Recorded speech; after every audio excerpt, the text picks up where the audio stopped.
ചില പാട്ടുകളിൽ നമ്മളങ്ങ് അഡിക്റ്റായി പോകാറുണ്ട്. അത്തരത്തിലൊരു പാട്ടാണ്.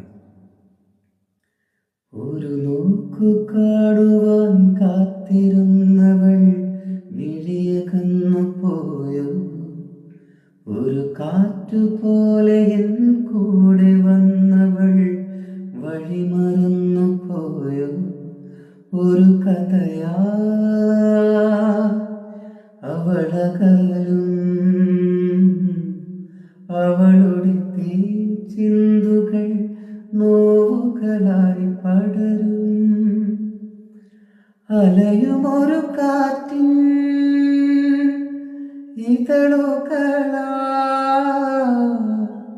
വിട പറയാ